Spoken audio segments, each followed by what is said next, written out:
तो देखिए सवाल पढ़ते कैसे हैं। सवाल पढ़ना भी अपने आप में एक ज़रूरी स्किल है। मैं कैसे पढ़ रहा हूँ? A thin spherical insulating shell of radius A. तो मैंने सारी इन्फॉर्मेशन में रजिस्टर करता जा रहा हूँ। थिन है, स्फेरिकल है, इंसुलेटिंग है। इतनी बात इसमें कैसे गई है? A thin spherical insulating shell of radius a carries a uniformly distributed charge. Uniformly distributed charge. Word by word पढ़िएगा. Uniformly distributed charge such that the potential of its surface is V naught, capital V naught. तो हम साथ साथ इसका diagram भी अगर बनाएंगे तो हम ऐसा डायग्राम बनाएंगे और इसको हम थिन है इसलिए इसकी कोई मोटाई नहीं दिखाने की ज़रूरत है अपने को, और स्फेरिकल है, शेल है और उसका रेडियस ए है। ये हमें बताया गया है कि इसका रेडियस ए है और ये इंसुलेटिंग है और इसके ऊपर यूनिफॉर्मली डिस्ट्रीब्यूटेड चार्ज है। क्यू चार्ज दिया हुआ नहीं है लेकिन हम क्यू लिख रहे हैं इस पे। ये क्यू चार्ज इसके ऊपर यूनिफॉर्मली डिस्ट्रीब्यूटेड है। पॉजिटिव है कि नेगेटिव है पता नहीं, लेकिन कोई बात नहीं, हम यहाँ प्लस दिखा देते हैं। ये प्लस क्यू चार्ज है यहाँ पे। The q may itself be negative. हाँ, तो ये इतना इंफॉर्मेशन जो मैंने पढ़ा। और सेंटर पे such that the potential at its surface, ये सरफेस पर पोटेंशियल, यहाँ पे पोटेंशियल इस जगह तो सरफेस पे पोटेंशियल इज वी नॉट। तो जो इंफॉर्मेशन दी गई है, जो इंफॉर्मेशन दी गई है सवाल के अंदर में, उसको हमने एक चित्र में यहाँ पे डाल दिया। बहुत सारी इंफॉर्मेशन थी, वो सब एक चित्र में यहाँ पर अभी तक की आ गई है। A whole with a small area alpha into 4 pi A square where alpha is much smaller than 1 is made on the shell without affecting the rest of the shell. इस शेल पर एक स्मॉल होल किया गया है। A hole with a small area alpha times 4 pi A square. पूरा area जो है उसका alpha times, alpha is much smaller than 1 is made on the shell without affecting rest of the shell. बाकी सब वैसा ही है लेकिन यहाँ पे और एक होल कर दिया गया है, एक छेद कर दिया गया है और इसके बारे में कहा जा रहा है कि इसका जो एरिया है इस पूरे एरिया का अल्फा टाइम्स है। यानी अब इसके ऊपर अगर शुरू में चार्ज क्यू था तो अब इसके ऊपर चार्ज क्यू नहीं है। तो अगर हम इसको यहाँ से हटा दें, यहाँ से हटा दें और इंफॉर्मेशन लिख दें, इनिशियल चार्ज विदाउट होल,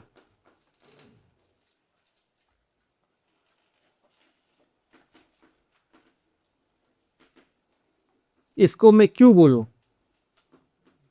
तो ये जो इतना एरिया था उस पर जो चार्ज है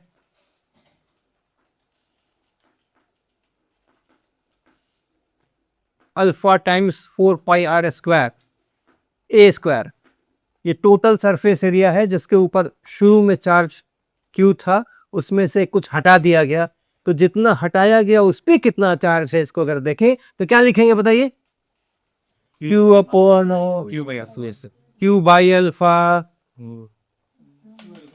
Q into alpha, Q into alpha, Q by alpha, Q plus alpha, Q minus alpha, 4 pi a square into alpha into 4 pi a square q alpha.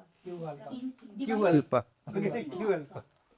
बहुत सारा काम आपने किया। क्या क्या किया आपने? पहले चार्ज डेंसिटी निकाली, सरफेस चार्ज डेंसिटी निकाली और ये बताया कि सरफेस चार्ज डेंसिटी इतनी है, इतना चार्ज इतने पर डिस्ट्रीब्यूटेड है, पर यूनिट एरिया कितना। फिर उसको एरिया से मल्टीप्लाई किया, फिर इसको काटा और तब आपने उसको क्यू अल्फा बनाया। बहुत अच्छा काम किया आपने, बहुत सही काम किया और सही उत्तर भी आप लेकर के आए। मैं इसको एक एक नियम के अनुसार सोच सकता, यूनिटरी मेथड। ठीक है, ये जो होल का एरिया दिया गया है पूरे का अल्फा टाइम्स है and alpha is much smaller than. तो जिस रेशियो में आपने एरिया कम किया है उसी रेशियो में चार्ज, उसी रेशियो में तो आपको चार्ज भी कम करना है, यूनिफॉर्मली डिस्ट्रीब्यूटेड है। तो एरिया अगर 4 पाई ए स्क्वायर से alpha times 4 pi A square हो गया है, तो चार्ज क्यू से अल्फा टाइम्स क्यू हो जाएगा, है ना। तो ऐसे भी आप सोच सकते हो, लेकिन कोई आवश्यक नहीं है कि आप ऐसे ही सोचो। लेकिन कुल मिलाकर के बात यह है कि ये अल्फा टाइम्स क्यू है इसके ऊपर। और वी नॉट कब का पोटेंशियल है, होल के साथ का कि बिना होल के साथ का? विदाउट होल का ना। हाँ, तो वो ध्यान रखेगा ये सब चीजों का। ये होल यहाँ हमने बना लिया चित्र जरूर, लेकिन अगर ये वी नॉट लिखा है तो ये इस समय का है जबकि होल नहीं था और इस पे पूरा चार्ज क्यू था। और अब मेरी कंडीशन ये हो गई है कि हमारे पास अब एक छेद आ गया है, और अब जो इसके ऊपर चार्ज है, रेस्ट ऑफ द शेल को इफेक्ट नहीं किया गया है, मतलब बाकी शेल पे जितना चार्ज था उतना ही रहा। इस पर कितना चार्ज है अभी? Q minus alpha Q minus alpha Q minus alpha Q charge है ना, Q1 माइनस अल्फा इतना चार्ज इसके ऊपर। ये छेद है यहाँ पे, ये रहा छेद। ओके, तो हम सवाल बना नहीं रहे, हल नहीं कर रहे, हम सवाल को पढ़ करके समझ रहे हैं कि क्या सवाल है। ओके, केवल उसी को लिख रहे हैं हम यहाँ, हम कुछ भी सवाल हल नहीं कर रहे। So a hole with a small area is made on the shell without affecting the rest of the shell. Which one of the following statements is correct? और मुझे पहला ऑप्शन कहा जा रहा है the potential at the center of the shell is reduced by 2 alpha v naught. ये हमारे पहला ऑप्शन है, और इसको हमें पता करना है कि ये सही है कि ये गलत है। तो अर्थात हमें शेल के सेंटर पे पोटेंशियल निकालना है और देखना है कि पुराने पोटेंशियल से ये 2 अल्फा वी नॉट कम हुआ या नहीं हुआ। तो मेरा काम क्या है? पोटेंशियल निकालना है। अब जब पूरा था तो मुझे पोटेंशियल बताया हुआ था वी नॉट, अब पूरे में से थोड़ा हटा लिया है, तो अब नया पोटेंशियल अपने को बताना है। ठीक है, तो हम क्या करना चाहिए हमें? और यहाँ पे बताना है, यहीं पे बताना है, क्या नहीं सेंटर पे बताना है। अरे वो सवाल फिर से, अब वो मुझे याद था ना, मैं जल्दी से उठाया कि फिर से देख लो। Potential at the centre of the shell is reduced, यहाँ पे पोटेंशियल निकालना है। इसमें मुझे यहाँ पे पोटेंशियल दिया गया था, और अब पोटेंशियल हमें यहाँ पे निकालना है ना, फर्क है। तो अब ये देखें हम कि अगर ये पूरा जो चार्ज फैला हुआ है, इसके कारण से यहाँ पे पोटेंशियल मुझे दिया गया, तो क्या यहाँ का पोटेंशियल मुझे पता है इस वाली कंडीशन में? से कितना सेम होगा? क्यों? No. क्यों? Later is ये इंसुलेटर है, तो क्यों सेम होगा? क्यों भाई? सेंटर पे और किनारे पे सेम होना क्यों जरूरी? charge potential gradient conducting is zero. Electric field zero, electric field zero हो गया। क्यों कह रहे हो कि इलेक्ट्रिक फील्ड जीरो हो गया अंदर? Right. शेल है कि साइड चार्ज में For conducting sphere it will be zero. For conducting sphere it will be zero. ये कंडक्टिंग स्फीयर नहीं, ये इंसुलेटिंग स्फीयर है। शेल शेल है, बट इंसुलेटिंग है। But in देखो ना, पहला सवाल, पहला sentence, a thin spherical insulating shell of radius है। ये कंडक्टिंग शेल नहीं है, इसका मटेरियल जो है वो इंसुलेटिंग मटेरियल है, ये कंडक्टिंग मटेरियल नहीं है। क्या अब भी आप कहोगे कि यहाँ पोटेंशियल वी नॉट है तो सेंटर पर भी वी नॉट होगा? सर यस होगा सर। हाँ, क्यों होगा? shell is क्यों होगा इलेक्ट्रिक फील्ड जीरो? रुको, हाँ क्यों होगा? शेल है इसलिए अंदर कोई चार्ज नहीं होगा। अंदर कोई चार्ज नहीं है, यहाँ पे कोई चार्ज नहीं है, इसलिए यहाँ इलेक्ट्रिक फील्ड जीरो होगा। ऐसा क्या? so electric field gets cancelled. कैसे मालूम आपको? सर हम एक छोटा सा Opposite direction में radially that cell dots हाँ at center. हाँ एट सेंटर, मैं यहाँ पे पूछ रहा हूँ, आप यहाँ इलेक्ट्रिक फील्ड का क्या हालत है? नॉन जीरो है सर, जीरो ही आएगा। जीरो ही आएगा। सर न्यूटन शायद न्यूटन का शेल का कोई थ्योरम है? अच्छा, क्या है वो थ्योरम? एप्लीकेशन में पढ़ते हैं, ग्रेविटेशन में पढ़ते हैं। अच्छा, क्या पढ़ते हैं? Inside shell the gravity gravitational field zero होता है। हाँ, वो क्यों जीरो होता है? वो कैसे मालूम आपको कि जीरो से? लेट सेल्स बोल रहे बस लेट चार्ज ऊपर आएगा ना तो डिस्टेंस भी इवेंचुअली कम ही होगा। वो तो क्वालिटेटिव बात हो गई कि ऊपर आएगा तो डिस्टेंस कम होगा तो इलेक्ट्रिक फील्ड ज़्यादा होगा, यहाँ से इलेक्ट्रिक फील्ड कम होगा लेकिन ज़्यादा चार्ज लेके नीचे ज़्यादा है, तो ये तो क्वालिटेटिव बात हो गई ना, एग्जैक्ट कैंसुलेशन क्यों? तो हाँ बड़े जस्ट इनसाइड लेयर में नहीं है, इधर इनर सरफेस में नहीं है। अगर ये इंसुलेटिंग है तो जीरो होगा inside overall. Since it's insulating, the electric field will be zero inside why because the electric field does not pass through. Sir very क्या कह रहे हैं कि चूंकि चार्ज आउटर सरफेस पे है, इनर सरफेस पे नहीं है, और ये इंसुलेटिंग मटेरियल है, इसका इलेक्ट्रिक फील्ड इस इंसुलेटिंग मटेरियल से होकर के अंदर नहीं पहुंच सकता है, इसलिए यहाँ इलेक्ट्रिक फील्ड जीरो है। यही कर रहे क्या? जी सर। यही कर रहे हैं मासी? हाँ। ठीक है जी। चूंकि यहाँ पे ये चार्ज आउटर सरफेस पे है और उसके पास में इंसुलेटिंग है, उसमें कोई कंडक्शन नहीं हो सकता, तो चूंकि कंडक्शन नहीं हो सकता इसलिए इलेक्ट्रिक फील्ड पास नहीं कर सकता, और इलेक्ट्रिक फील्ड अगर पास नहीं कर सकता है तो फिर यहाँ के चार्ज का यहाँ कोई असर नहीं होना चाहिए, इसलिए यहाँ पे इलेक्ट्रिक फील्ड जीरो होना चाहिए। Okay fine, I am not saying yes और नो, बट मैं इंश्योर कर रहा हूँ कि आप यही कह रहे हैं। ओके हाँ, कुछ इधर से कह रहे हो, रुको रुको, हाँ टाउशन सब पे सजूम करेंगे इसी रेडियस नीचे डिस्टेंस की। ओके, जो पॉइंट हो गए हैं हाँ, उसके अंदर नेट चार्ज जीरो हो गए, उसके अंदर में एक चार्ज जीरो है। हाँ, that's why electric field zero हो जाएगा। चूंकि इसके अंदर में नेट चार्ज जीरो है, इसलिए ये सरफेस वाले, इसमें चूंकि नेट चार्ज जीरो है तो इसके जो सरफेस के पॉइंट्स हैं उन पे सब पे इलेक्ट्रिक फील्ड जीरो होना चाहिए। ये कह रहे हैं क्या? हाँ या नहीं? मैं नहीं कह रहा हूँ कि यस और नो, लेकिन आप यही कह रहे हैं कि नहीं? अगर हमने गॉसियन सरफेस बनाया और ये देखा कि उसमें इलेक्ट्रिक फील्ड का फ्लक्स जीरो हो रहा है, अंदर में कोई चार्ज नहीं है, तो उस सरफेस के हर पॉइंट पे इलेक्ट्रिक फील्ड को जीरो होना चाहिए। ठीक है क्या? सही है? सही है ना? पक्का? एक चार्ज क्यों लिया साहब हमने यहाँ पे और एक गॉसियन सरफेस बनाई? इसके अंदर चार्ज है क्या? तो यहाँ पे टोटल इलेक्ट्रिक फील्ड का फ्लक्स कितना है? जीरो है क्या? नहीं, a surface outside it is zero. Through that surface outside In in here what to n equal to over हो गया। फ्लक्स, यहाँ जो इलेक्ट्रिक फील्ड है और यहाँ एक एरिया बनाओ ds, this is the flux, और पूरे पे इंटीग्रेट करो, सारे एरिया जितना है, ये क्लोज सरफेस है ना, इस पूरे क्लोज सरफेस पे आप छोटे छोटे एरिया में बांटिए, हर एक एरिया पे देखिए इलेक्ट्रिक फील्ड कितना है, और वहाँ वाले एरिया से उसको मल्टीप्लाई करिए, cos थीटा वगैरह आ जाए तो ले लेना और पूरे में जोड़ देना, इसी को फ्लेक्स कहते हैं ना।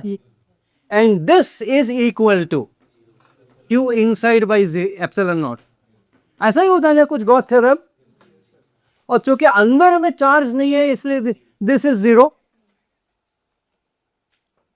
तो क्या यहाँ पे इलेक्ट्रिक फील्ड जीरो है? इस पॉइंट पे मेरे पास चार्ज डिस्ट्रीब्यूशन यहाँ दे रखा है, क्यू यहाँ है, गॉसियन मैंने मान लिया है। क्या यहाँ पे इलेक्ट्रिक फील्ड जीरो है? क्या यहाँ इलेक्ट्रिक फील्ड जीरो है? क्या यहाँ इलेक्ट्रिक फील्ड जीरो है? नेट इलेक्ट्रिक फील्ड कहाँ पे? अंदर नहीं कभी यहाँ पे नेट इलेक्ट्रिक फील्ड जीरो है? नहीं, नहीं हाँ हाँ, फ्लक्स कहाँ पे नेट इलेक्ट्रिक फील्ड जीरो है? center हाँ, ये सेंटर ले लिया हमने, यहाँ पे क्या नेट इलेक्ट्रिक फील्ड जीरो है? नो सर एक ही चार्ज है, एक ही सिंगल चार्ज है। सर इस फ्लक्स जीरो है, फ्लक्स जीरो होगा। प्लस जीरो तो हो गया, अंदर में कोई इलेक्ट्रिक चार्ज नहीं है, इलेक्ट्रिक चार्ज जीरो है अंदर में, तो ये वाला साइड जीरो है, तो ये फ्लक्स जो बन रहा है, ये जो फ्लक्स बन रहा है, ये फ्लक्स तो जीरो है, लेकिन यहाँ इलेक्ट्रिक फील्ड जीरो नहीं है, कहीं भी इलेक्ट्रिक फील्ड जीरो नहीं है, आया है सिंगल चार्ज क्यों? उसके कारण जहां भी आप चाहो जो भी पॉइंट लो, एक वो Q by 4 pi epsilon not और डी स्क्वायर आर स्क्वायर जो भी आप लिखो, बिल तो है जी।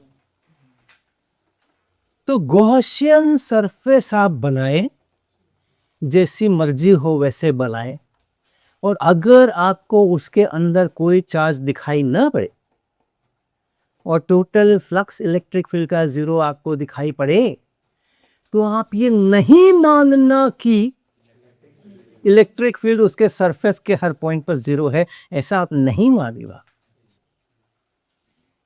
तो ये लॉजिक यहां इस्तेमाल नहीं हुआ।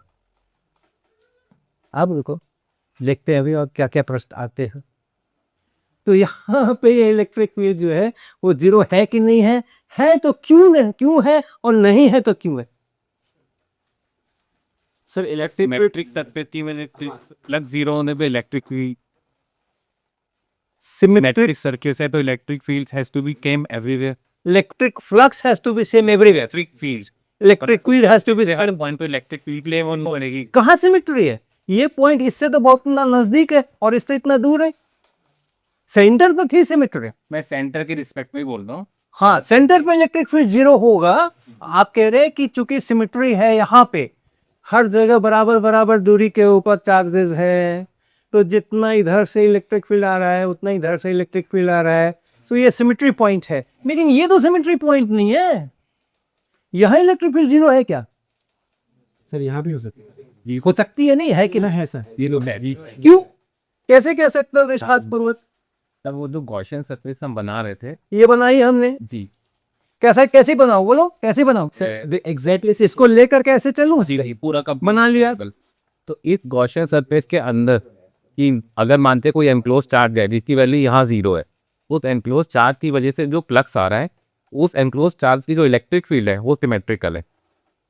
तो वो क्योंकि जीरो हो रहा है क्लन, तो इलेक्ट्रिक फील्ड जीरो। सर यही नहीं, यहाँ पर सिंगल चार्ज। एक मिनट रुको, जी जी एक मिनट रुको, एक मिनट रुको। क्या क्या आपने बोल दिया पता नहीं चला मुझे। एक तो आप कह रहे हो यहाँ अंदर कोई चार्ज है नहीं, जी। फिर आप कह रहे हो कि जो नहीं है उसके कारण अगर फील्ड होता तो सिमेट्रिक होता। सपोज अगर कोई क्यू चार्ज सपोज अगर कोई यहाँ पे क्यू चार्ज होता तो उसकी वजह से इलेक्ट्रिक फील्ड जो होता है वो सिमेट्रिक वो सिमेट्रिक होता, लेकिन अभी तो है नहीं। हाँ, अगर होता तो इलेक्ट्रिक फील्ड ऐसा ऐसा होता, लेकिन अभी ये है नहीं, तो इलेक्ट्रिक फील्ड ऐसा ऐसा है नहीं। आगे आर्ग्यूमेंट चेन बढ़ाओ, आगे। अगर होता तो ऐसा ऐसा इलेक्ट्रिक फील्ड होता, फिर आगे। हाँ, बट वो चार्ज नहीं है तो उसी की वजह से उसका फ्लक्स जीरो हो रहा है, लेकिन वो आर्गुमेंट यहाँ नहीं है। योर क्वेश्चन है कि बाहर वाले चार्ज की वजह से इलेक्ट्रिक फील्ड पर। Correct, correct. देखो कहाँ हम जा रहे हैं और क्यों जा रहे हैं। मेरे को पोटेंशियल यहाँ दिया गया था और मोरे को पोटेंशियल यहाँ पूछा जा रहा है, तो मैं कोशिश कर रहा हूँ कि पहले यहाँ वाला पोटेंशियल इस कंडीशन में निकाल लूँ, तो फिर आगे इसी कंडीशन में फिर इतना हटा करके और कोशिश करूँगा। ये हमारी योजना है। उस योजना के लिए मुझे यहाँ का इलेक्ट्रिक पोटेंशियल चाहिए, और दिया है मुझे यहाँ का, इस सरफेस पर का पोटेंशियल दे रखा है। सरफेस के हर पॉइंट पे समान पोटेंशियल है, ये दे रखा है, लेकिन मुझको तो यहाँ का पोटेंशियल चाहिए। सर एक आर्गुमेंट और हो सकता है, हाँ जी, कि जो अंदर किसी भी पॉइंट पे अगर निकालनी है इलेक्ट्रिक फील्ड, हाँ जी, तो लेट्स से वो जो बाहर का जो चार्ज क्यू है, हाँ जी, उसका डिस्ट्रीब्यूशन ले रहे, तो जो ये पॉइंट है इसका यहाँ के जो इलेक्ट्रिक फील्ड इस तरफ वाले एक मेजर आर्क बनेगा, एक माइनर आर्क बनेगा। इस वाले पॉइंट की वजह से जो इलेक्ट्रिक फील्ड आएगा उसके सारे कंपोनेंट्स अगर लेंगे और इसके सारे लेंगे तो कैंसिल आउट करेंगे एक दूसरे को। वो सेल्फ हाँ। तो वो फिर करना पड़ेगा, वो थोड़ा गरीब करना पड़ेगा, क्वालिटेटिव आर्गुमेंट से तो नहीं चल। नहीं सर, वो अभी आपने बाहर सिमेट्री का बताया ना कि nature has to go the symmetric side. जी, ये उसमें ये सिमेट्री का पॉइंट है नहीं, ये वाला ये सिमेट्री का पॉइंट नहीं है। But since it is a circle, मतलब स्फेयर है, तो ये वाला कि ये वाला, हाँ, ये स्फीयर है। वो जो इनर स्फेयर बनाया उसकी पेरिफेरी पे कोई भी एक पॉइंट ले लेगा ना। हाँ, यहाँ पर एक पॉइंट ले ले, इस पॉइंट से पास होता हुआ एक कॉर्ड हम बना ले, वैसे दोनों तरफ जो पास हो रही यहाँ थे। हाँ, हाँ, हाँ, हाँ, हाँ, No, sir, not this chord. हाँ। That is tangent to this inner surface. Pass chord for the outer surface. Okay. तो इसके उस तरफ वाला जो चार्ज डिस्ट्रीब्यूशन है और इस तरफ वाला चार्ज डिस्ट्रीब्यूशन है, उसका नेट इफेक्ट उस पॉइंट पे जीरो आएगा। क्यों? क्योंकि वो वाला चार्ज डिस्ट्रीब्यूशन भी इस तरह को क्यू चार्ज वो इनके लिए है, ये डिस्कल चार्ज, वो ये हॉलो स्फीयर। वो रिंग के लिए वो आपको उसके टू बट हॉलो स्फीयर भी होगा तो स्फीयर ही हाँ। टू डायरेक्शन में तो वही रिंग का ही केस हाँ ठीक है ना, ठीक है, इधर जो कैप है हाँ, उसका जो नेट चार्ज डिस्ट्रीब्यूशन होगा, ये मैं मान के चल रहा हूँ कि यहाँ डिस्टेंस कम है, यहाँ डिस्टेंस ज्यादा है, बट वो क्योंकि सिमेट्रिक है, कहाँ सिमेट्रिक है? तो सर्कल का ही पार्ट है ना, अरे तो सिमेट्रिक का इधर कम है, इधर ज्यादा है। मतलब डिस्टेंस कम हो रहा है लेकिन चार्ज डिस्ट्रीब्यूशन बढ़ रहा है ना। क्वालिटेटिव बात हुई ना ये दीदी। हो सकता है कि डिस्टेंस कम होता, चार्ज बढ़ता, लेकिन q by r square constant नहीं होता, हो सकता है। जी जी।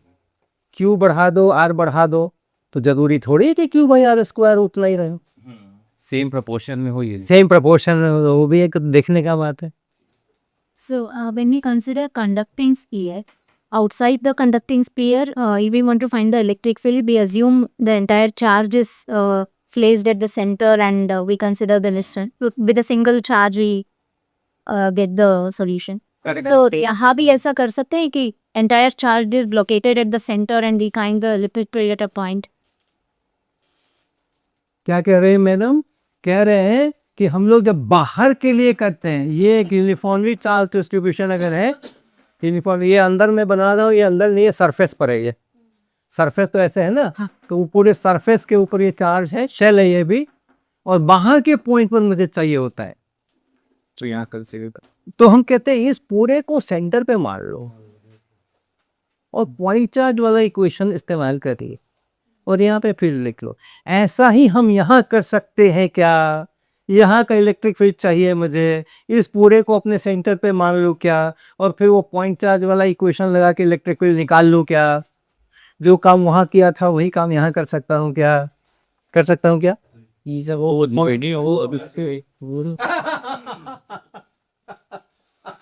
नहीं, एक कंडक्टिंग वाला है, एक इंसुलेटिंग वाला है, वो एक डिफरेंस। चलो एक कंडक्टिंग कर लेते हैं, ये आपके प्रश्न में करिए, आपके प्रश्न में करिए। अच्छा तब तो जीरो है ही, फिर कोई झंझट ही नहीं है। देखो मेरा पहला स्टेप क्या है, मेरा फाइनल गोल है यहाँ पर पोटेंशियल निकालना है। ओके, मेरे को कहा गया है होल कर दिए, यहाँ का पोटेंशियल बताओ, लेकिन मैं इसकी तरफ जाने के रास्ते जब तैयार करता हूँ अपने, तो मैं देख रहा हूँ कि मेरे को सरफेस का पोटेंशियल दिया हुआ है। तो मेरा स्टेप, मैं ऐसा सोच रहा हूँ कि अगर मैं यहाँ का पोटेंशियल निकाल लूँ, तब केवल रहेगा कि होल हटाने का क्या इफेक्ट हुआ। अभी दो पार्टन है, एक तो होल कर दिया और दूसरा सरफेस के जगह सेंटर पे मांग रहे, तो दो परिवर्तन किए गए ना। एक तो यहाँ होल कर दिया और दूसरा यहाँ सेंटर पे मांग रहे हैं और यहाँ सरफेस पे मुझे दे रहे हैं, तो मेरी जिंदगी मुश्किल कर रहे हैं। सर मैं पोटेंशियल बता दी सर। हाँ जी, अगर हम एक बहुत छोटा सा चार्ज ले लें फॉर इंस्टेंस डी क्यू, और क्योंकि पोटेंशियल स्केलर क्वांटिटी है तो डायरेक्शन मैटर नहीं करेगी, अगर इस डी क्यू के थ्रू सेंटर पे पोटेंशियल निकालें तो हो जाएगा आपका 1/4 डी क्यू बाई आर। और अब डी क्यू हमको पता है वो हम निकाल सकते हैं सिग्मा करके इंटीग्रेट कर सकते हैं डी क्यू को from 0 to the by square, and we can figure out the potential centrally surface at the surface. Correct, we can, we can. लेकिन सवाल में मेरे को एक और भी ट्विस्ट है। वो कह रहे हैं the potential at the centre of the shell is reduced by, यानी होल कर देने से the potential at the centre of the shell is reduced by some quantity. Yes sir. तो मुझे पता क्या करना है कि होल करने से यहाँ के पोटेंशियल में कितना रिडक्शन हुआ है। तो यहाँ का तो मान लो मैं निकाल लूंगा जैसे आप बता रहे हो, yes, लेकिन हमें यहाँ से रिडक्शन भी पता करना है ना कि कितना रिड्यूस हुआ है, तो यहाँ का तो निकालना ही पड़ जाएगा, यहाँ का तो चाहिए ही चाहिए। कुछ सिमेट्री कुछ कह रहे थे। हाँ सर, मैं क्या क्या कह रहे आप बताइए। मैं यही करता कि बिकॉज एक्चुअली क्रॉस का सिमेट्रिकल, क्योंकि हमारा जो स्पेयर है, अगर हम उसी स्पेयर का एक सिमेट्रिकल सरफेस अंदर बने, वही तो बनाई, उसी सिमेट्रिकल स्पेरिकल सरफेस बनाए, हाँ वही तो बनाए वाले पॉइंट पर ऐसा ना। हाँ ऐसे। हाँ, अब हम जो हमारा फॉर्मूला है गॉस लॉ, व्हाट इज फिर that is E dot ds is net charge enclosed by that surface also inside, not outside, on the inside symmetrical surface, तो वो zero है, zero. Since net charge enclosed by the surface also inside is zero, therefore we can say that electric field is zero because इसका surface area zero नहीं है, the product is zero. So E dot ds is zero. ये तो कह रहे flux zero है, ये zero. Electric field is zero बोलो। आप सिमेट्री का यूज कैसे कर रहे हो? आप आगे बढ़ो। सो अब छोटा सा एक मान ले ले सर, मैं एक एलिमेंट ले डी एस, इसका तो एरिया तो उसने कुछ होगा, तो इसको अगर इंटीग्रेट करेंगे तो 4 पाई जो भी है इसका रहेगा, बट डी का प्रोडक्ट जीरो होना है तो ई को तो जीरो होना पड़ेगा, सिर्फ डी एस तो एक फिजिकल चीज़ हमने मानी है, तो electric field has to be zero. ई किसकी वजह से? हाँ, ई किसकी वजह से? वो सर नेट ई इनक्लोज चार्ज की क्लोज चार्ज वो ही नहीं एक मिनट से क्या क्या प्रश्न है? ई किसकी वजह से? इलेक्ट्रिक फील्ड किसकी वजह से बात कर रहे हो? इनक्लोज चार्ज इनक्लोज चार्ज की वजह से। That is net E. Okay that is net E, yes okay रुको, एनक्लोजिंग नहीं नेट ई की वो इंक्लोज चार्ज के नेट ई होता है, गॉड लॉ में वो नेट ही नेट नेट इलेक्ट्रिक, नहीं नहीं नेट इनक्लोज चार्ज में जो क्योंकि क्यू नेट भी तो होता है। इनक्लोज सर्विस की तो चार्ज है उसी को दे आल्सो इलेक्ट्रिक फील्ड जो है that is what is flux. जब हम कहते हैं कि this is a surface and I don't know there are some charges here and there, यहाँ पे एक चार्ज मान लो Q1 है, यहाँ Q2 है, यहाँ Q3 है, यहाँ Q4 है, यहाँ Q5 है, और हम बोलते हैं कि इस पे हमने यहाँ पे इलेक्ट्रिक फील्ड E लिया, एरिया DS लिया और फ्लक्स निकला E डॉट DS, और फिर उसको हम इंटीग्रेट करने वाले हैं। तो ये इलेक्ट्रिक फील्ड किसके कारण से है? Q1 Q2 के कारण से, Q3 की सबको मिला करके ना, not only because of the enclosed one. और अगर इनक्लोज्ड वन होता, हम कहते कि चलो हम ले करेंगे बाहर वालों का हिसाब के पास, अंदर वालों का इलेक्ट्रिक फील्ड निकाल लेंगे, तो उसका फ्लक्स जीरो होता है क्या? इनके कारण से जो इलेक्ट्रिक फील्ड है, इनके कारण से यहाँ पे हम देख रहे, तो क्या इनके इलेक्ट्रिक फील्ड का फ्लक्स ये वाला पूरे पे मिला के जीरो होता क्या?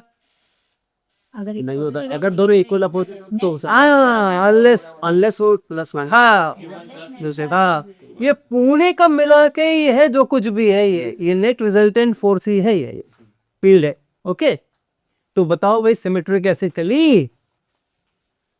हाँ हेमंत भाई बताइए, आप बताइए सिमेट्री कैसे चली? एज्यूम कर लेते हैं लाइन ऑफ फोर्स निकली कहाँ से? किसी भी एक छोटे से एलिमेंट को, मान लीजिए सरफेस पे, यहाँ से। हाँ निकली। ये किधर जाएगी? इसके पास कोई ये प्रेफर्ड डायरेक्शन नहीं है, ओके, और अगर प्रेफर्ड डायरेक्शन नहीं है तो ये निकलेगी नहीं। क्यों नहीं है प्रेफर्ड डायरेक्शन? ये अपने डायमेट्रिकली अपोजिट की तरफ जाएगी। सर उधर भी पॉजिटिव चार्ज है, then there will be two lines which में इंटरसेक्ट। तो जाओ, नहीं रुको, इनका आर्ग्यूमेंट सुनो, बहुत सुंदर है। यहां से अगर कोई इलेक्ट्रिक फील्ड अंदर गई तो ये कहां टर्मिनेट होगी? ये लाइन सेंटर पर हो जाएगी सर, टर्मिनेट कहीं होगी क्या? तो कहां जाएगी? कॉन्ट्रैक्ट लॉन्गिट्यूड उधर से भी आएगी इसको कहां ले जाऊं? सर, इधर से भी आएगी तो नहीं, इसको बताओ, इस लाइन को मैं कहां बढ़ाऊं? सर ऊपर की सर ऐसे बढ़ा दूं? डायमेट ऊपर ही है वो, बढ़ा दिया, आप कहां जाऊं? नहीं सर ऊपर ही रोके हो, डायमेट्रिक का भी अपोजिट पॉइंट पे। अगर ऐसा होता है स्ट्रेट लेके जाऊं, हाँ जब वैसे और आगे चलूं, नहीं और आगे चलूं, और आगे चलूं, पीछे में it is terminating at a positive charge. ऐसा तो नहीं होता, तो ऐसा तो नहीं लेके जाओ, कैसा लेके जाओ? सर रुकेगा भी, हर जगह पे रोके उसको। अब कहाँ लेके जाऊं इसको? यहाँ से निकल गई ऐसे, अब ये कहाँ जाएगी? अपना रास्ता ढूंढ रही है, बताओ कहाँ लेके जाऊं? अंदर दूसरे का प्रॉब्लम है उससे। there is no play line inside. ठीक है ना? ठीक है, ये जो फील्ड लाइन यहाँ से अगर चली तो फील्ड लाइन या तो नेगेटिव चार्जेस पे टर्मिनेट करती है, और या तो फिर इन्फिनिटी को भागती है। तो यहाँ तो इसको इन्फिनिटी भागने का रास्ता है नहीं, अभी तो होल है नहीं। होल जब हो जाएगा तो रास्ता कुछ मिलेगा, उसमें से घुस के निकल जाएगी, लेकिन अभी तो इसको यहाँ आना पड़ेगा ना सरफेस पे। तो अगर इस पॉजिटिव चार्ज से ऐसे लाइन चल रही है तो यहाँ ऐसा लाइन तो नहीं जाना चाहिए इस वाले पॉजिटिव पे, इस पॉजिटिव से तो ऐसे चलना चाहिए था। तो झंझट तो हो गया, और प्रकृति तो झंझट चाहती नहीं है, सुकून से रहना चाहती है। तो सुकून से रहने का एक ही रास्ता है कि भैया कोई लाइन डालो ही नहीं अंदर, जो डालना है बाहर जाओ, बाहर डालो और इन्फिनिटी पे सीधे पहुंचा दो। फील्ड लाइंस या तो टर्मिनेट होती है नेगेटिव चार्ज पे, और या तो फिर इन्फिनिटी, उसको इन्फिनिटी जाने का रास्ता बाहर तो मिल रहा है, अंदर में उसको रास्ता नहीं है। और अगर कहीं आपने कहा कि छोड़ो इसको, कहीं मिला दो, फिर आगे देखेंगे इसको बाहर बाहर निकाल देंगे, इसके इंसुलेटिंग मटेरियल के अंदर से होकर दिखा तो देंगे, तो भी पंगे है, तो भी प्रॉब्लम है। पोटेंशियल घटता है ना इलेक्ट्रिक फील्ड के डायरेक्शन में चलने से, तो यहाँ से यहाँ पोटेंशियल कम है, यहाँ से यहाँ पोटेंशियल कम है, यहाँ से यहाँ पोटेंशियल कम है, यहाँ से यहाँ पोटेंशियल कम है, यहाँ से यहाँ पोटेंशियल कम है।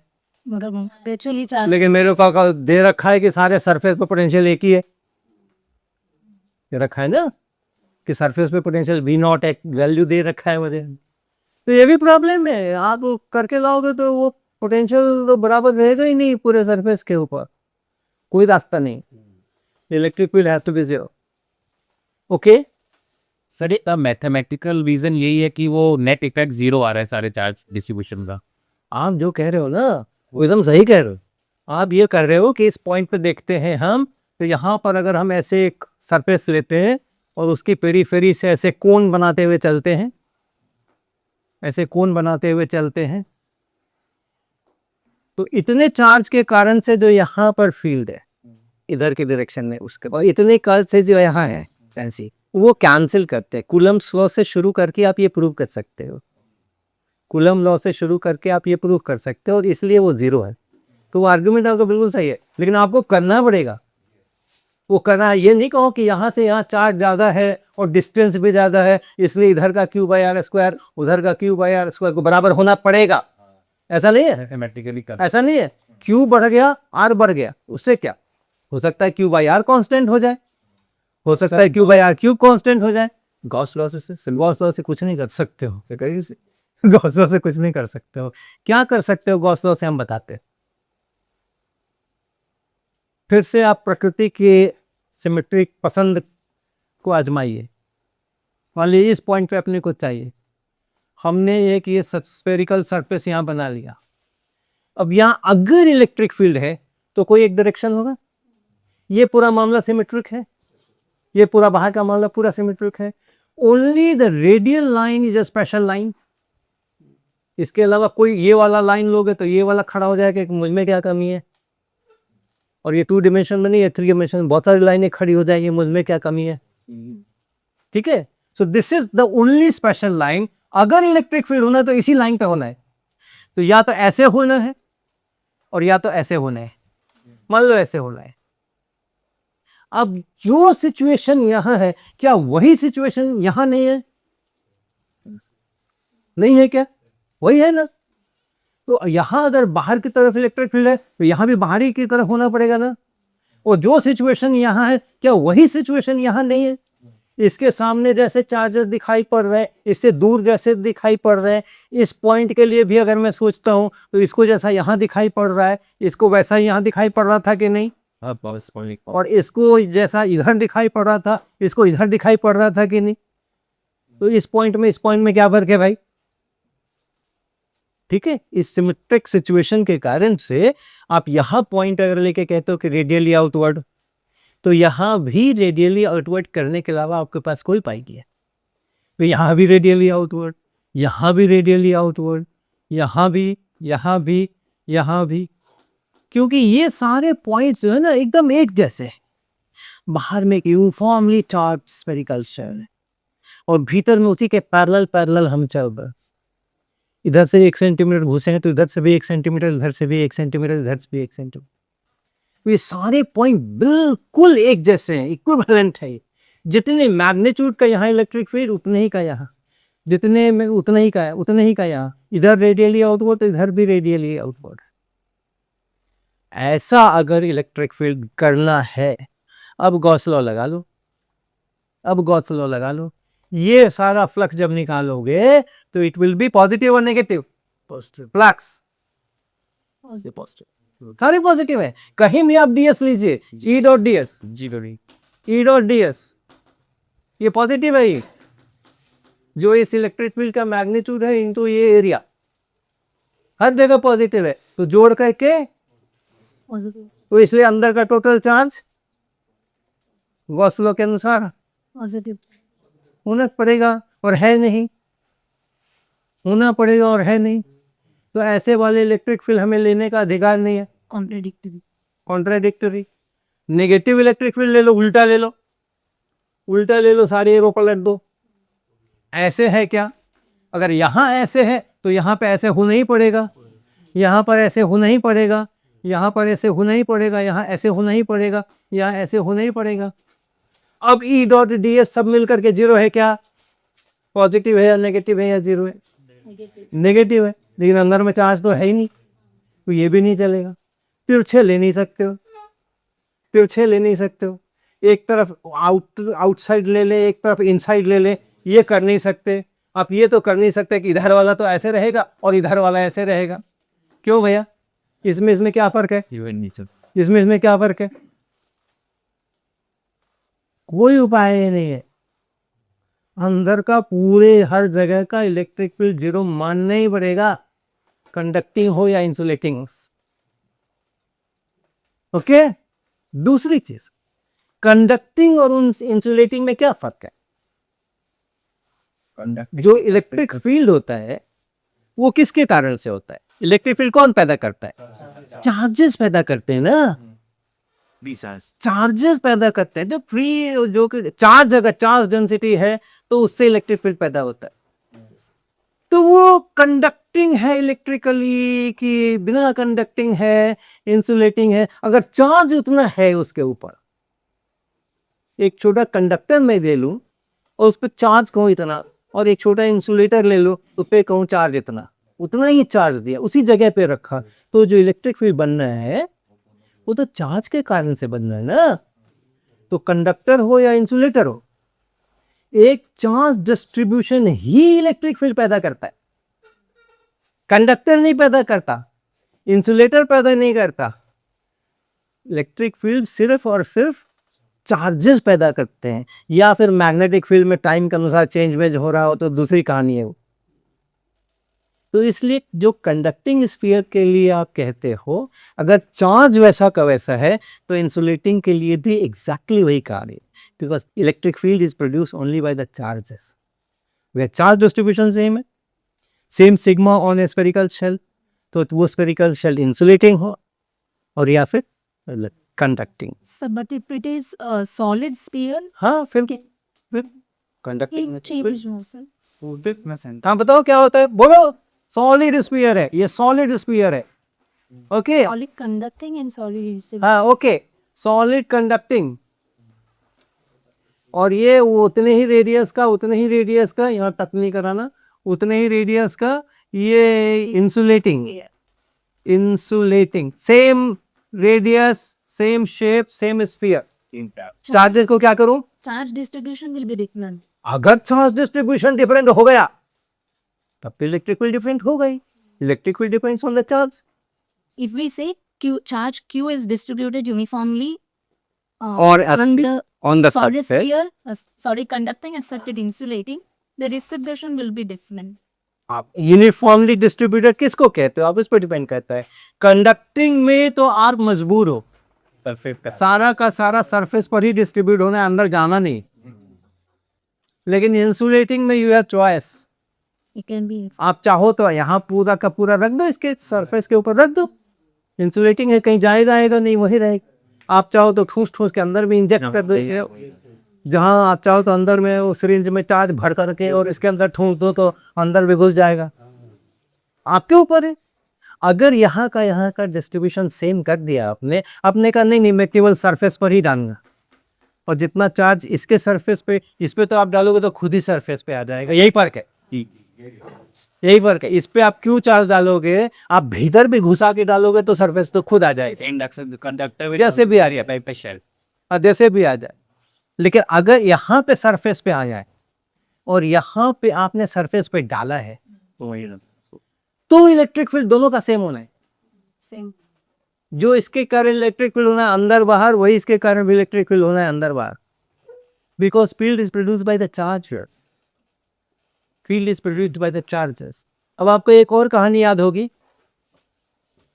कि अगर एक कंडक्टिंग प्लेट है या कंडक्टिंग सरफेस है, हम लोग ऐसा बोलते हैं ना कि एक कंडक्टिंग ये है, मान लेते हैं कि यहाँ पर आपने ऐसे प्लेट रखा हुआ है और सिग्मा चार्ज डेंसिटी है, तो आप बोलते हो कंडक्टर के सामने कितना होता है फील्ड?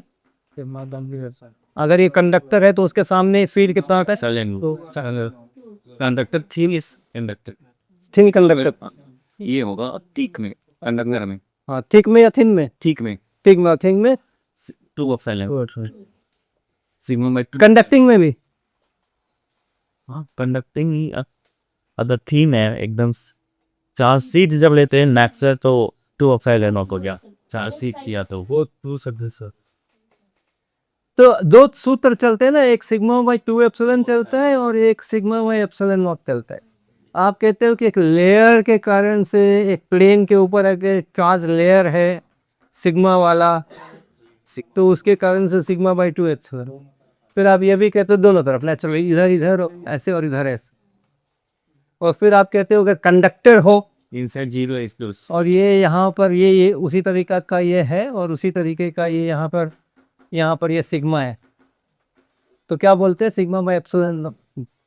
ये क्या गड़बड़ करते हैं हम? इनसाइड कंडक्टर में 0 हो गया सर यहाँ पर क्या हुआ?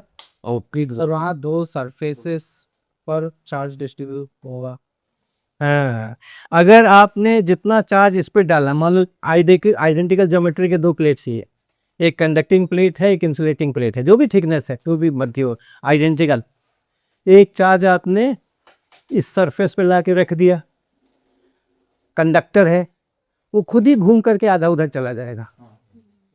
तो आपने अगर सिग्मा रखा था ना, तो यहाँ पे बन जाएगा सिग्मा बाई 2 इधर आएगा, सिग्मा बाई 2 इधर आएगी जी। और इन दोनों के कारण से मिलके, या सिग्मा इधर रखो सिग्मा इधर रखो, ये आप कर सकते हो, या सिग्मा बाई 2 आप कर सकते हो। लेकिन ये अगर सिग्मा है और इसके सामने आप ढूंढ रहे हो, तो ये खुद से घूम के इधर भी, यहाँ सिग्मा तो यहाँ भी सिग्मा होना ही पड़ेगा, और कोई आगे पीछे ना हो सके। तो इसके कारण से ये सिग्मा बाई एप्सिलॉन नॉट हो रहा है।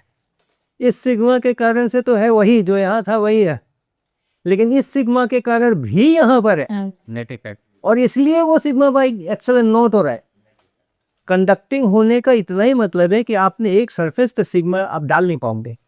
अगर आपको यहाँ सिग्मा चाहिए तो यहाँ पे सिग्मा डालना ही पड़ेगा। खाली सिग्मा डालोगे तो उसका आधा ही जाएगा, सिग्मा बाई 2 ही जाएगा, और इधर सिग्मा बाई 2 इस तरफ आ जाएगा। पर उनके कारण जोड़ डाल करके करोगे तो कुल मिला करके आप घाटे में रहोगे। तो fields are because of the charges, not because of conducting and insulating. Sir एक चीज और डिस्कस करें sir ji, variation of potential with distance insulating the spherical surface and conducting a spherical surface. इसको पहले थोड़ा आगे बढ़ाएं। हाँ मुझे कुछ आपके बात, एक कंडक्टिंग स्फीयर है, अब क्या कह रहे हैं यहाँ? पोटेंशियल। पोटेंशियल वेरिएशन हाँ, तो अंदर में इलेक्ट्रिक फील्ड इसके 0 तो पोटेंशियल कांस्टेंट कांस्टेंट, केवल सरफेस पे चार्ज है इसका, तो अंदर में यहाँ पर कुछ electric field 0 and there is some भी। और चूंकि फील्ड 0 है तो इसलिए जो पोटेंशियल है यहाँ वही यहाँ वही यहाँ वही यहाँ, अंदर में सब जगह पर एक ही। तो अगर आपने कंडक्टिंग स्फीयर दिया हुआ है, हॉलो हो या सॉलिड हो या शेल हो या जो कुछ भी हो, और इस पर आपने क्यू चार्ज डाला हुआ है, तो the field everywhere is 0, everywhere, and potential is everywhere constant. ये तो अंदर का मामला होता है, और बाहर का मामला जैसा ये पॉइंट चार्ट है उसके अनुसार हो गया। अब आगे बोलिए। अब insulated spherical ले लिया, चार्ज कहाँ डाला? यूनिफॉर्मली चार्ज यूनिफॉर्मली मतलब क्या? दो तरह का मतलब निकल सकता है, चार्ज हमने ऑन द सरफेस और in the entire volume. Entire volume entire volume का क्या, तो ये चार्ज डिस्ट्रीब्यूशन अलग है। इंसुलेटिंग से मतलब नहीं है सर, इंसुलेटिंग और कंडक्टिंग से कोई मतलब नहीं है। ये चार्ज के ऊपर बात है। आप कहते हो कि मैंने रो डाला है, rho equal to rho not, volume charge density same है, केंद्र से लेकर के और बीच से लेकर के और किनारे तक हर जगह एक ही चार्ज डेंसिटी है, उसको आप कहते हैं यूनिफॉर्मली चार्ज है। तो इससे ऐसा कोई रिश्ता नहीं है।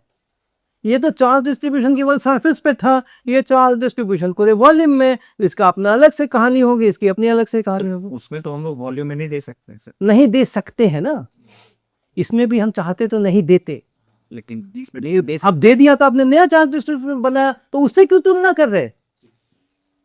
इससे इसकी क्या तुलना है? इससे इसकी तुलना हो सकती थी अगर यहां तो आप दे नहीं सकते थे, यहां आपने अपनी मर्जी से नहीं दिया, वहां आप मजबूरी में आपने नहीं दिया, और यहां मजबूरी में नहीं, आपने स्वेच्छा से यहां नहीं दिया, केवल सरफेस पे दिया, तब इसका इसका कंपैरिजन कर लीजिए, और वो आइडेंटिकल है, जो कहानी है वही कहानी है। लेकिन अगर दे ही दिया आपने भीतर में, तो इससे कंपैरिजन करने का मतलब ही नहीं, इसका अपना गणित कीजिए। सर अगर अंदर चाहे दे देंगे तो उसको वॉल्यूम चार्ज डिस्ट्रीब्यूशन दे देंगे। हाँ वही वही सर कह रहे हैं कि यूनिफॉर्मली चार्ज इंसुलेटिंग स्फीयर का मेरा मतलब है सर का, उनका कहना है कि मेरा मतलब है by saying that it is uniformly charge insulating sphere, कि पूरे वॉल्यूम के अंदर में हमने यूनिफॉर्म चार्ज डेंसिटी का फैला दिया है। ओके, तो इसे टोटली न्यू डिस्ट्रीब्यूशन। सो कंडक्टिंग और नॉन कंडक्टिंग का इतना ही सिग्निफिकेंस है कि वहां आप अंदर में दे नहीं सकते थे, यहाँ आप दे सकते हैं, आपको चॉइस है, आप चाहें तो दे, ना चाहें तो ना दे। अगर दे देंगे तो एक अलग चार्ज डिस्ट्रीब्यूशन है, उसकी अपनी अलग गणित है, और अगर आप नहीं देंगे तो ये एग्जैक्टली यही वाला है कि यहाँ इस्तेमाल कर लीजिए। और गुड, सो आप सोच रहे होंगे कि ये सवाल तो कहाँ पीछे रह गया और इधर उधर की बातें हो रही हैं। ये इधर उधर की बातें ही करना मेरा उद्देश्य, सवाल सवाल करना मेरा उद्देश्य है ही नहीं। बहुत सारे सवाल क्लियर हो गए हो रहे ना सर। हाँ, मतलब जो उसके अंदर हमने मान लिया कि इलेक्ट्रिसिटी जीरो होगा या हमने नहीं माना, मतलब हमने सिद्ध किया, सिद्ध किया। हमने माना नहीं है, हमने सिद्ध किया है कि यहाँ पे इलेक्ट्रिक फील्ड जीरो है। तो ऐसा सर जैसा अगर रीजन पूछा जाए तो इसके पूरे 2-3 रीजन देने पड़ेंगे कि एक्चुअली अंदर नहीं जाता था, पूरा आर्ग्यूमेंट होगा इसका कि ये एक्चुअली पूरा निकल कर आता है। यहाँ के 1 या 2 लाइन में ही बोल सकते हैं कि नहीं 2 लाइन है। भाई आपकी इच्छा है, आपकी इच्छा है, मल्टीपल आप 2 लाइन में बोल करके खत्म कर लीजिए अपनी कहानी, बैठ जाइए, या आप 1 घंटे का पूरा लेक्चर दे दीजिए तब बैठिए, ये तो आपकी मर्जी है। पढ़ेगा क्या सवाल है? पढ़ेगा क्या सवाल है कि हम 2 लाइन में दे सकते हैं कि नहीं दे सकते का क्या सवाल है? आपकी मर्जी है, आपको चाहो आप 2 लाइन में सिखा सकते हो तो सिखा दो, आपको 10 लाइन में सिखाना है 10 लाइन में सिखाओ, जितना भाषण देना है उतना भाषण दो। आप क्या ये पूछ रहे हैं कि अगर परीक्षा में पूछा जाए तो क्या पूरा आर्ग्यूमेंट देना पड़ेगा? ऐसा ही ये तो परीक्षा पर निर्भर करेगा ना, मैं क्या जानूं। ये परीक्षा जिसने ले रहा है, मैंने तो आपको बता दिया कि क्या है क्या नहीं है, क्यों है ना, क्या है क्यों है कैसे है, वो सारे आपको हमने तथ्य हुआ आपके सामने में बता लिए। अब परीक्षक क्या चाहता है आपको तो वही लिखना है ना, कितने नंबर परीक्षा में तो परीक्षक क्या चाहता है और वही आपको लिखना है। परीक्षक चाहता है कि 2 लाइन में लिख दो तो 2 लाइन में लिख दो, परीक्षक चाहता है कि वजह बताने की जरूरत नहीं, खाली बता दो कि हाँ या ना, फिर है कि नहीं। अगर परीक्षक वो चाहता है तो हाँ या ना, है नहीं है ये बता दो। अब मैं क्या जानूं आपका परीक्षक क्या पूछने वाला है और उसके मन में क्या है और क्या सवाल उसने फ्रेम किया। Okay, alright, so let's come back. तो यहाँ जो पोटेंशियल है वो भी V0 है, क्योंकि इलेक्ट्रिक फील्ड नहीं है कहीं भी अंदर, और जहाँ इलेक्ट्रिक फील्ड नहीं होता है वहाँ पोटेंशियल न घटता है न बढ़ता है, क्योंकि जब इलेक्ट्रिक फील्ड की दिशा में चलते हैं तो पोटेंशियल घटता है, और जब इलेक्ट्रिक फील्ड की दिशा के विपरीत दिशा में हम जाते हैं तो बढ़ता है।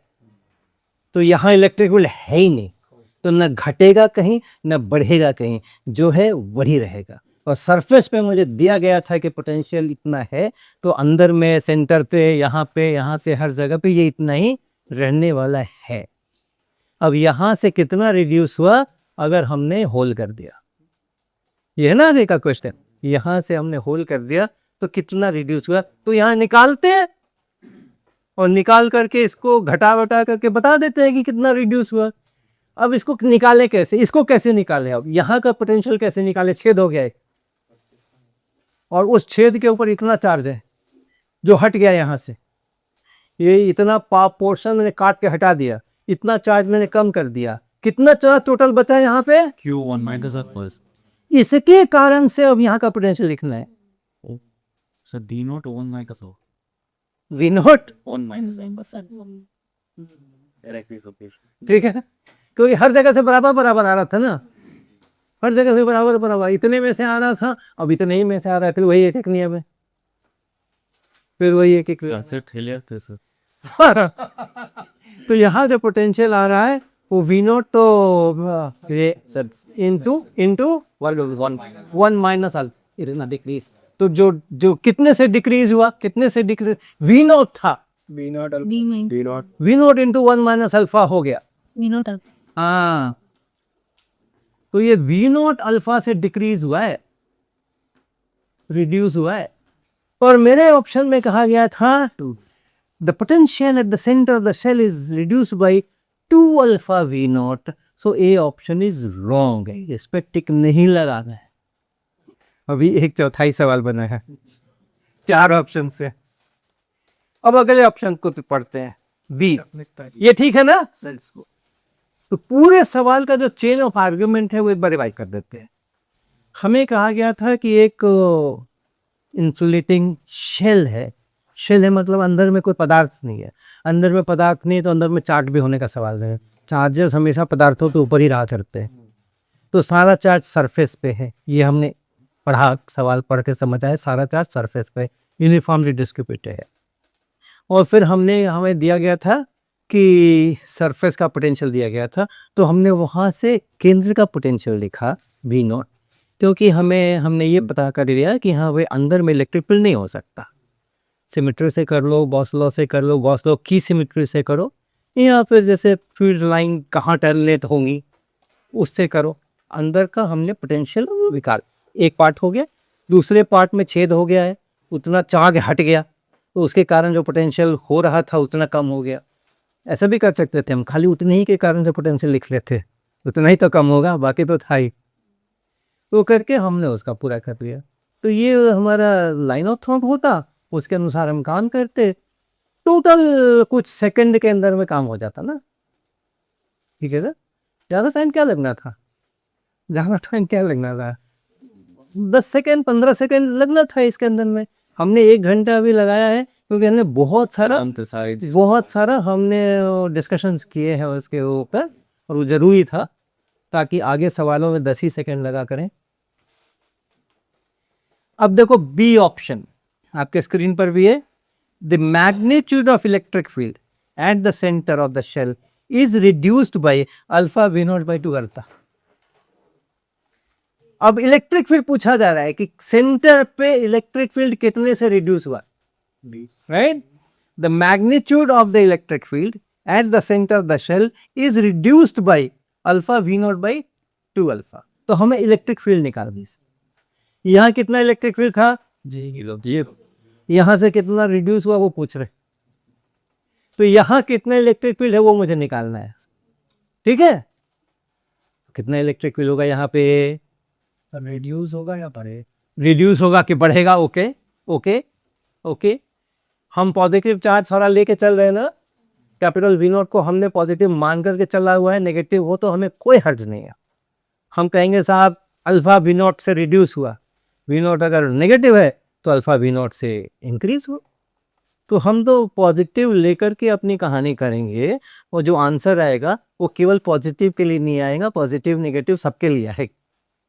+2 से घट गया या -2 से बढ़ गया, एक ही बात है ना, तो हम अपना बढ़ गया वाले हिसाब से चलेंगे। तो अब यहाँ पे मुझे इलेक्ट्रिक फील्ड चाहिए, इन सबके कारण जब ये होल नहीं था और पूरे चार्ज के कारण से मिला करके यहाँ इलेक्ट्रिक फील्ड 0 था, और अब ये हो गया तो इलेक्ट्रिक फील्ड बन गया, कितना बना होगा, तो इसी का ठीक ऑपोजिट अपोजिट लस होगा, पूरे का जितना अपोजिट जो होल से ठीक ऑपोजिट होगा था।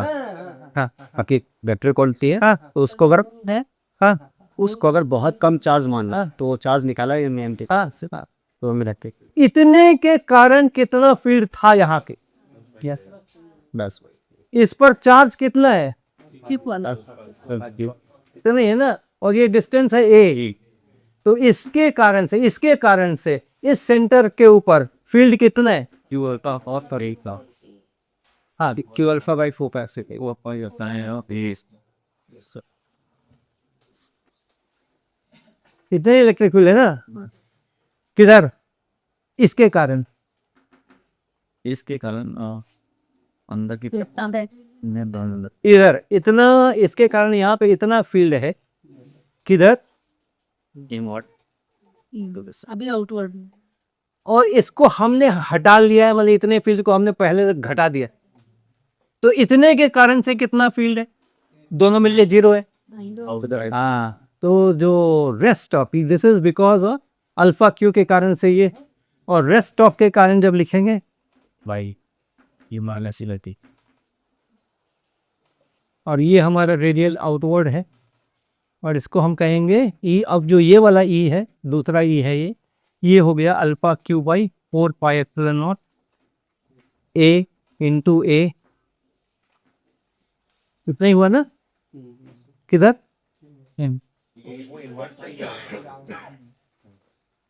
ठीक है। और ये क्या बला है,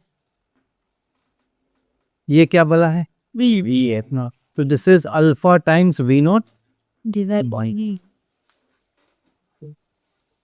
इतना मैग्नीट्यूड बना, और हमारे में कुछ मैग्नीट्यूड भी लिखा है, the magnitude is reduced by इतना। ओह, ये तो अच्छा नहीं लिखा है जितेंद्र सिंह सर, वो 2a लिखा है। हाँ, इन्होंने तो 2a लिखा है, यहाँ पर ये है, इसलिए ये भी ऑप्शन गलत है सर, ये भी ऑप्शन गलत है, लेकिन मैं इसकी लैंग्वेज देख रहा हूँ। The magnitude of the electric field at the centre of the shell is reduced by 0 था, वहां से रिड्यूस करा रहे हूँ, नेगेटिव आएगा माइनस, और उसको मैग्नीट्यूड भी बोल रहे हो। यहाँ 0 था, और पूछा जा रहा है कि ये काट देंगे, होल कर देंगे, उतना चार्ज हटा देंगे, तो कितने से मैग्नीट्यूड रिड्यूस हो जाएगा। तो 0 से मैग्नीट्यूड रिड्यूस कभी कर सकते हो क्या, इधर रहे उधर रहे, मैग्नीट्यूड तो 0 से बढ़ ही सकता है ना, मैग्नीट्यूड तो हमेशा पॉजिटिव होता है ना, तो है नहीं। अब यहाँ पे हमें थोड़ा अपने क्वेश्चन सेटर के साथ नरमी से व्यवहार करना होगा। खो जाता है, खो जाता है, बड़े बड़े शहरों में छोटी छोटी बातें होती रहती है, होती रहती है, कोई बात नहीं है।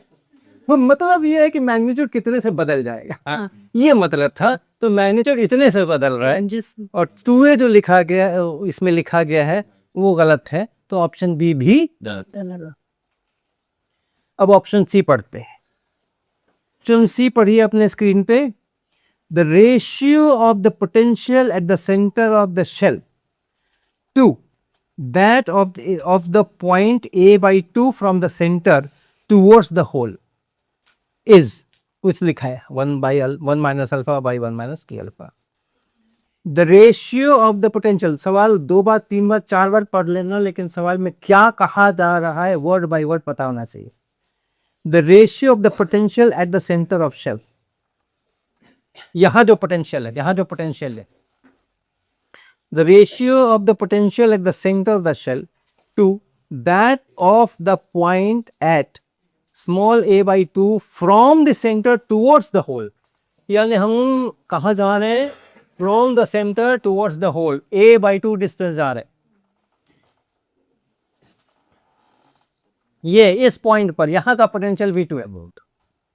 Ratio of the potential at the centre to a point which is a by 2 distance from the hole towards the centre, पूरा रेडियस a है, यहाँ का जो पोटेंशियल है वो V2 है, और मुझसे V1 by V2 पूछा जाता है। बार बार पलट पलट के सवाल को देख लेना कि यही है पूछा गया है कि पूछ भी गया।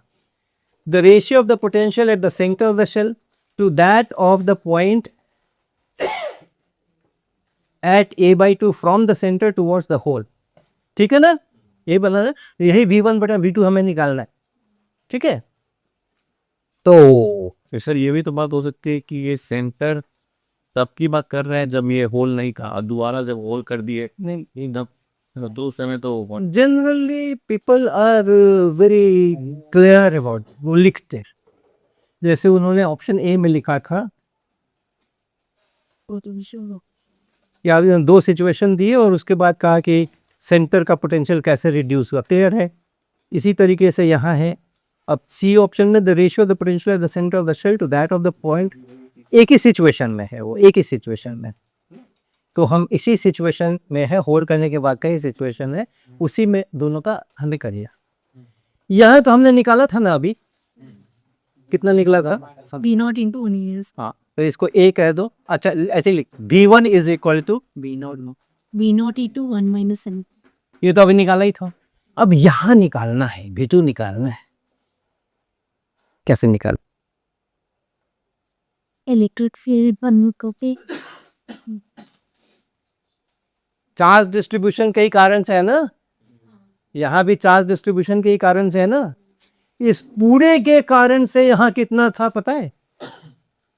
जैसे पहले निकाला इस पूरे के कारण से नो है ना, और अब इतना नहीं है, और क्या फर्क पड़ा? हाँ, इस पूरे के कारण से जब ये छेद नहीं बना था, इस पूरे के कारण से जब हमने काम किया, ये पूरा स्फीयर है और इस स्फीयर पर ये प्लस का फैला हुआ है। कम चित्र में मैं केवल सर्किल पर दिखा रहा हूँ, लेकिन ये यहाँ भी है, क्योंकि मेरा ऐसे है यह का हेमिस्फीयर और पीछे का हेमिस्फीयर भी है, पीछे वाले क्लासरूम में। तो ये पूरे के ऊपर ये पॉजिटिव चार्ज है, और भ्रम ना हो इसलिए मैं यहाँ नहीं दिखा रहा हूँ, लेकिन आप ऐसा मत सोचिएगा कि केवल एक पेरिफेरी पर ऐसे। तो यहाँ पे पोटेंशियल ये a/2 डिस्टेंस पर है पॉइंट, ये पॉइंट, ये a/2 डिस्टेंस, यहाँ पोटेंशियल कितना था? था ना, पूरे में ही था ना V0, तो यहाँ भी V0 था, और हमने इतना हटा दिया, तो इसका जितना कंट्रीब्यूशन यहाँ आ रहा था उतना खत्म हो गया, उतना कम हो जाएगा। ठीक ठीक, तो इसके कारण यहाँ कितना पोटेंशियल है? पोटेंशियल ड्यू टू कितना चार्ज था यहाँ पे? इतना ही था ना, इस चार्ज के कारण, और हमें इसी यहीं से हटाया, होल से मिलाने वाली रेखा पर ही वो a/2 चलना है, from the centre to the hole, उसी लाइन पर a/2 है। तो इसके कारण से ये डिस्टेंस कितना है? a/2 है, तो पोटेंशियल ड्यू टू दिस लिखना है मुझे। क्या लिखूं बोलिए? ऊपर क्या लिखूं? अल्फा क्यू लिखूं, नीचे क्या लिखूं? 4 पाई एप्सिलॉन नॉट। अब क्या लिखूं? a/2 लिखूं ना, लिख लिया ना। तो इसके कारण से इतना था, जिसको हमने हटा दिया। अब पोटेंशियल यहाँ पर कितना बनेगा? पहले था इतना, उसमें से इतना कम हो गया, और ये जो है फिर से वही काम करिए, इसमें भी ये क्या है? V0 माइनस बराबर V1 by V2। Option C सही है। अब ऑप्शन सी सही है का मतलब ये नहीं है कि हम ऑप्शन डी नहीं देखेंगे। हम ऑप्शन डी भी देखेंगे,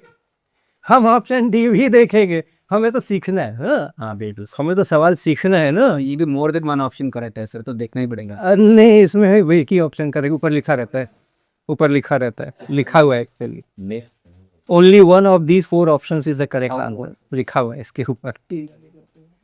डी ऑप्शन है, the magnitude of electric field eight a point located on a line passing through the hole and shell center on a distance 2a from the center of spherical shell will be reduced by। काफी सारा लंबा सा sentence है, अच्छे से पढ़ना है उसको। The magnitude of the electric field at a point located on a line passing through the hole and shell center on a distance 2a from the center of the shell। आपकी कहानी ये हो गई, ये हमारा शेल था, इसके ऊपर ये क्यू चार्ज यूनिफॉर्मली डिस्ट्रीब्यूटेड था, और हम अब पॉइंट कंसीडर कर रहे हैं कहाँ? यहाँ पे। This is 2a। यहाँ पे मेरा अब है पॉइंट जिस पर फोकस गया है, the magnitude of the electric field मालूम करना है at a point located on a line passing through the hole and the shell centre on a distance 2a और a from the centre the spherical shell will be reduced by, electric field कितने से reduce हो गया। तो अब तो उसका तो यही है ना कि जब होल था तो कितना हो गया, होल नहीं था तो कितना हो गया, कितने से रिड्यूस हुआ। ओके, तो यहाँ पे जब ये पूरा फुल स्फीयर था, नो होल, उस समय यहाँ जो इलेक्ट्रिक फील्ड था वो कितना था, कितना था,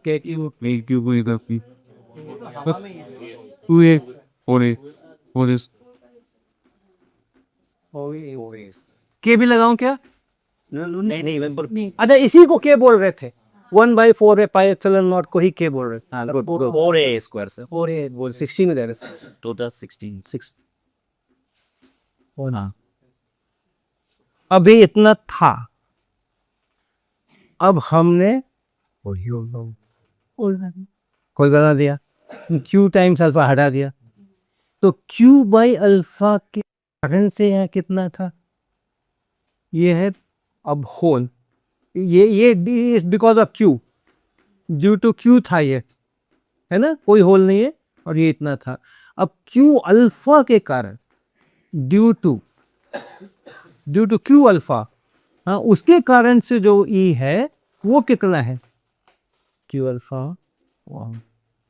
alpha upon 4 pi epsilon not into 2a square, 2a का होल स्क्वायर, 2a का होल स्क्वायर। कहाँ देख रहे हो, किसके कारण देख रहे हो, वो कहाँ है, ए तो होगा यहाँ पे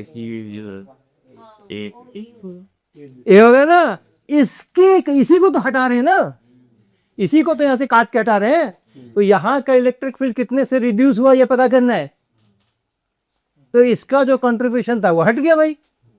इसका क्या कंट्रीब्यूशन था, यहाँ चार्ज है और यहाँ फील्ड देख रहे हैं,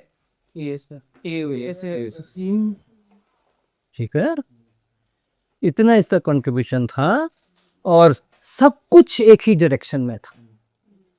इस पूरे के कारण से इलेक्ट्रिक फील्ड इधर ही है और इसके कारण भी इधर ही था, तो यही इतना घट गया ना।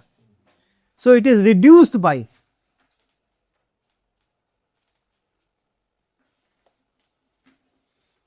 चेंज, देख लीजिए कितना आ गया।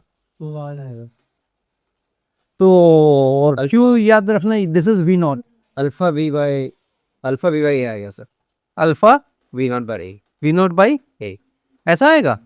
यहाँ तो 1/4 है ही नहीं, और यहाँ तो 1 है सर, रिड्यूस तो अभी होगा ना सर। अच्छा, कितने से रिड्यूस हुआ है, ओके 4 है, ओके नहीं कितने से रिड्यूस हुआ है, तो क्यू अल्फा का कंट्रीब्यूशन उतने ही से तो रिड्यूस हुआ है, ऐसा कब, ये प्रीवियस वाला, हाँ, क्यू अल्फा का जो कंट्रीब्यूशन था वही तो उतने ही से तो रिड्यूस हुआ है ना, and this is that contribution. तो इसलिए ये alpha time V not by a V not by, right correct, a C V not में this is V not, yes this is तो इतने से घटेगा, और यहाँ पे कहा जा रहा है कि alpha V not by 2a से घटेगा, तो ये ऑप्शन भी रॉन्ग है, होना ही था, तो ऊपर लिखा ही था कि ओनली वन ऑप्शन। तो कल दूसरे क्वेश्चन के ऊपर हम लोग काम करेंगे, और इसको आप रिवाइज करें, आपका जो होमवर्क है वो आप होमवर्क सॉल्व करें, अभी जो हमारा अगला सेशन है उसको अटेंड करें, उसमें कर हम लोग और बातें करें उसमें, बल्कि इसको हम लोग सॉल्व करेंगे, ठीक है ना। तो